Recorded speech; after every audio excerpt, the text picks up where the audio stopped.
Olá, seja muito bem-vindo mais uma vez. É muito bom estar em sua companhia. E a partir de agora você acompanha comigo as notícias do Brasil e do mundo. E eu vou começar falando de economia.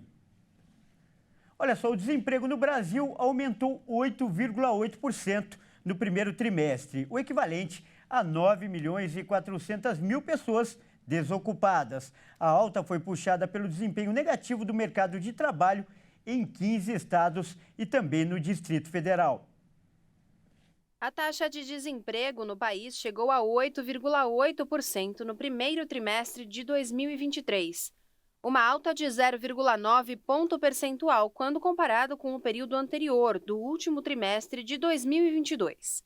860 mil pessoas a mais, somando ao todo 9 milhões e 800 mil brasileiros fora do mercado de trabalho.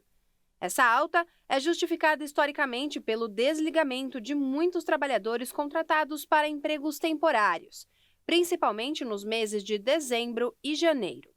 Já na comparação com o mesmo período do ano passado, o índice apresentou uma queda significativa de 21,1% ou de 2 milhões e meio de trabalhadores que passaram a fazer parte do mercado. Em relação ao último trimestre de 2022, a taxa de desemprego no Brasil subiu em 16 das 27 unidades da federação. As outras 11 unidades ficaram estáveis. Entre os maiores índices, Bahia ficou com a maior porcentagem, registrando 14,4%, seguida de Pernambuco com 14,1% e Amapá com 12,2%. As menores taxas foram registradas em Rondônia, com 3,2%, Santa Catarina, com 3,8% e Mato Grosso, com 4,5%. Segundo o levantamento, o número de empregados com carteira assinada no setor privado manteve estabilidade no trimestre. Então, boa parte da queda na ocupação pode ser atribuída à redução dos trabalhadores sem carteira no setor público e privado. Com isso, a taxa de informalidade voltou aos 39% da população ocupada, o que equivale a 38,1 milhões de trabalhadores informais no país. No trimestre anterior, a taxa era de 38,8%, mas estava em 40,1% no mesmo trimestre do ano anterior. Agora, quando olhamos para o rendimento médio real mensal habitual, ele ficou estável frente ao quarto trimestre de 2022 e aumentou um pouco quando comparado com o mesmo período de 2022. E o líder do governo no Congresso, Randolph Rodrigues, teve um desentendimento com a ministra do Meio Ambiente, Marina Silva, e anunciou nessa manhã a sua saída do partido Rede Sustentabilidade. O partido foi fundado em 2015 pela ministra e tinha Randolph como seu principal aliado. Ele não divulgou para qual sigla deve mudar. E olha só, o estopim foi a decisão do IBAMA que rejeitou o pedido da Petrobras para explorar o petróleo na foz do Rio Amazonas. A ministra e o Instituto alegam que a atividade pode oferecer risco à fauna e também aos povos indígenas. A Petrobras aguardava apenas essa autorização para iniciar uma perfuração de teste na bacia do Foz do Amazonas, que fica a cerca de 175 quilômetros da costa do Amapá. Mas o Instituto Brasileiro do Meio Ambiente e dos Recursos Naturais Renováveis, o IBAMA, negou a licença. Um parecer contra a perfuração já havia sido divulgado pela área técnica do IBAMA. Agora, o presidente do órgão, Rodrigo Agostinho, acompanhou o parecer. O documento técnico apontou que o plano da Petrobras para a área não apresenta garantias para atendimentos à fauna e impossíveis acidentes com o derramamento de óleo. Outro ponto destacado seriam lacunas quanto à previsão de impactos da atividade em 3 terras indígenas no Oiapoque. A margem equatorial brasileira é uma área com potencial de exploração de 14 bilhões de barris de petróleo. Ela está situada na região litorânea do Amapá até o Rio Grande do Norte. E o presidente da Câmara, Arthur Lira, do PP de Alagoas, determinou a criação de uma comissão parlamentar de inquérito para investigar pirâmides financeiras que utilizam criptomoedas. A comissão parlamentar de inquérito terá prazo de 120 dias, podendo ser prorrogada por até 60 dias. O colegiado será formado por 32 titulares e 32 suplentes, que serão indicados pelas lideranças partidárias. A CPI vai investigar 11 empresas, identificadas pela Comissão de Valores Mobiliários.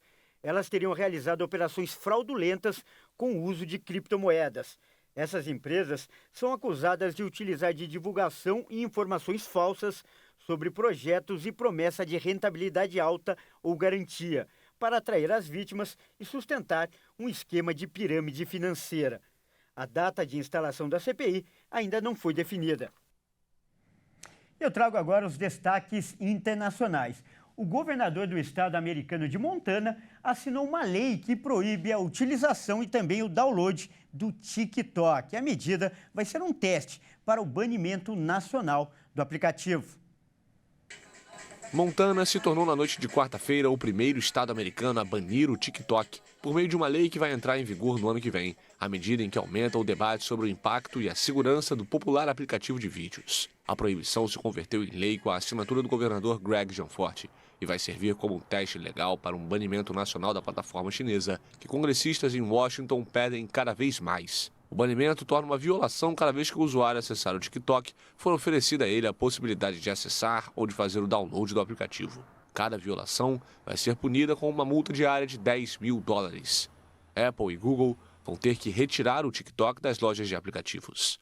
A proibição vai entrar em vigor em 2024, mas vai ser anulada se a plataforma for adquirida por uma empresa baseada em um país não designado pelos Estados Unidos como um adversário estrangeiro. E agora uma boa notícia. Você se lembra do caso da aeronave na Amazônia colombiana e das crianças que estavam perdidas? Pois é, após 17 dias de buscas, elas foram encontradas. Depois de 17 dias perambulando pela Amazônia colombiana, comendo frutos silvestres e expostas a animais selvagens, 4 crianças indígenas que estavam desaparecidas depois de um acidente aéreo foram encontradas vivas por socorristas na noite de quarta-feira. As crianças de 4, 9 e 13 anos, além de um bebê de 11 meses, estavam perdidas desde 1º de maio, quando a aeronave em que viajavam caiu, aparentemente devido a uma falha mecânica. Liderados por militares, os trabalhos de busca terminaram com um balanço de 3 mortos, entre eles o piloto da aeronave e a mãe das 4 crianças da etnia Witoto. Mais de 100 soldados com cães farejadores seguiram o rastro das crianças e caminharam pela selva entre os departamentos de Caquetá e Guaviare. Entre os equipamentos dos esforços de busca estava um alto-falante com capacidade para cobrir uma área de mais de 1.000 metros, com uma mensagem gravada pela avó dos menores, na língua Witoto, pedindo que as crianças não avançassem pela mata. De acordo com a Organização Indígena da Colômbia, os Witoto vivem em harmonia com as condições hostis da Amazônia e conservam tradições como a caça, a pesca e a colheita de frutos silvestres. Bom, essa edição fica por aqui. Eu agradeço pela sua companhia e convido a continuar ligado em nossa programação. Até mais!